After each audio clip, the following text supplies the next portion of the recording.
करसन भाई पटेल एक ऐसे बिजनेसमैन जिनकी ज़िंदगी में एक इंसिडेंट हुआ और पूरी ज़िंदगी ही बदल गई। जब उन्होंने बिजनेस शुरू किया था तब शुरुआत में वो घर घर जाके प्रोडक्ट बेचते थे। इवन अपने बिजनेस को ग्रो करने के लिए अपनी गवर्नमेंट जॉब तक छोड़ दी और बनाई एक कंपनी निरमा। कैसे निरमा की शुरुआत हुई और इतनी सक्सेसफुल बनी, और आज कौन कौन से रीज़न है जिसके कारण वो फेल हो रही है। दूध सी सफेदी निरमा से आए, रंगीन कपड़ा भी खिल खिल जाए। करसन भाई पटेल का जन्म गुजरात के मेहसाणा डिस्ट्रिक्ट में एक सामान्य किसान घर में हुआ था। उनके घर की फाइनेंशियल कंडीशन इतनी ज़्यादा ठीक नहीं थी, इसलिए उन्होंने अपनी पढ़ाई पूरी करने के बाद ही गुजरात गवर्नमेंट के माइनिंग एंड जियोलॉजिकल डिपार्टमेंट में एज अ असिस्टेंट जॉब शुरू कर दी। सब कुछ अच्छा जा रहा था, लेकिन एक दिन उनकी बेटी की एक एक्सीडेंट में मौत हो जाती है। करसन भाई पटेल हमेशा से चाहते थे कि उनकी बेटी एक दिन पूरे देश में अपना नाम रोशन करे।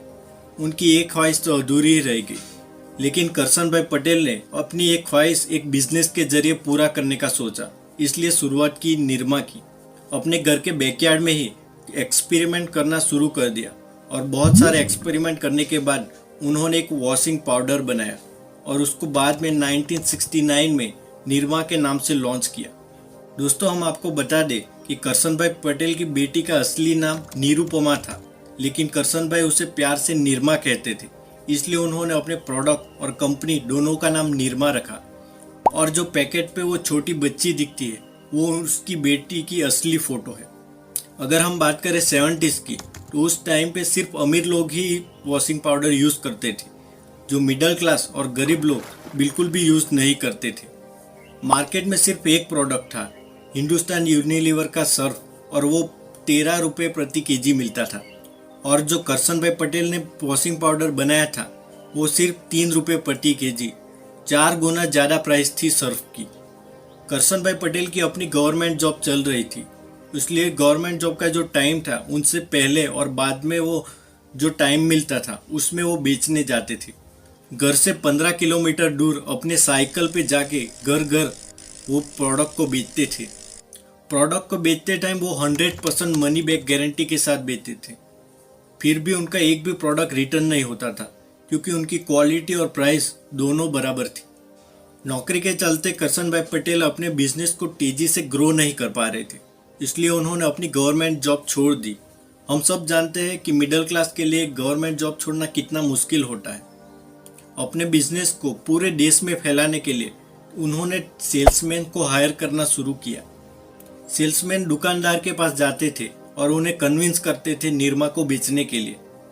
अब जब भी लोग दुकानदार के पास जाते तो सर्फ के साथ निरमा प्रोडक्ट भी दिखाई देता और लोगों को एक और ऑप्शन मिल गया वॉशिंग पाउडर में। अब दुकानदार भी निरमा को बेचने के लिए रेडी हो गए, लेकिन एक प्रॉब्लम थी कि दुकानदार को यह अभी तक भरोसा नहीं था कि वो निरमा के स्टॉक को बेच पाएंगे या नहीं, इसलिए पूरा स्टॉक बेच जाने के बाद ही सेल्समैन को पैसे देते थे। इसी कारण से कंपनी को पैसे की दिक्कत होने लगी और जो उनका ऑपरेशनल कॉस्ट था वो भी नहीं निकल रहा था और कंपनी एक बंद होने की कगार पर आ गई थी। यहीं पे करसन भाई ने एक स्ट्रेटेजिक डिसीजन लिया, जो कि एक एंटरप्रेन्योर के लिए लेना बहुत ही मुश्किल होता है।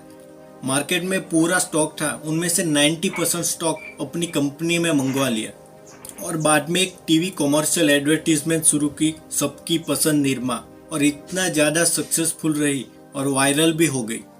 अब लोगों में निरमा की डिमांड और बढ़ने लगी और लोग जब भी दुकान पे जाते थे तो वो निरमा को नहीं देखते थे, इसलिए लोगों को लगता कि निरमा आते ही बिक जाता है और डिमांड और बढ़ जाती थी। पहले दुकानदार अपना स्टॉक उधार पर लेते थे, लेकिन अब पूरे कैश में लेने के लिए रेडी हो गए। इस एडवर्टीजमेंट को 1 महीने तक चलाया और बाद में अपने प्रोडक्ट को लॉन्च किया, और लॉन्च होते ही इतना ज़्यादा सक्सेसफुल हुआ कि उस साल का बेस्ट सेलिंग वॉशिंग पाउडर बन गया। और 1988 आते तक वो सारे ब्रांड को पीछे छोड़ के 60% मार्केट शेयर कैप्चर कर चुका था। बाद में कंपनी ने अपने पोर्टफोलियो को डाइवर्सिफाई भी किया, सोप, शैम्पू जैसे प्रोडक्ट भी बनाने लगे। एक टाइम था जब निरमा का मार्केट शेयर 60% था, लेकिन आज की तारीख में 12% है। तो ऐसा क्या हुआ और कौन कौन से रीज़न थे जिसकी वजह से वो फेल हुआ। पहला है इनोवेशन। शुरू में तो कंपनी ने काफ़ी सारे इनोवेशन किए करसन भाई पटेल के ओनरशिप में, लेकिन आज ना तो कंपनी का कोई नया एडवर्टीजमेंट आता है और ना ही प्रोडक्ट में इतना ज़्यादा इनोवेशन आ रहा है। दूसरा है कंज्यूमर परसेप्शन। शुरू में जब प्रोडक्ट बनाए थे कि वो लो प्राइस पे मिलता था, इसलिए लोगों में प्रीमियम क्वालिटी का परसेप्शन कभी बना ही नहीं। तीसरा है बैड मार्केटिंग, जहाँ पे बाकी सारी कंपनियां अपने प्रोडक्ट को प्रमोट करने के लिए काफ़ी सारी मार्केटिंग करती है, डिफरेंट तरीके के एडवर्टीजमेंट लाती है, लेकिन निरमा आज तक वही ऐड चला रही है जो पहले चलती थी।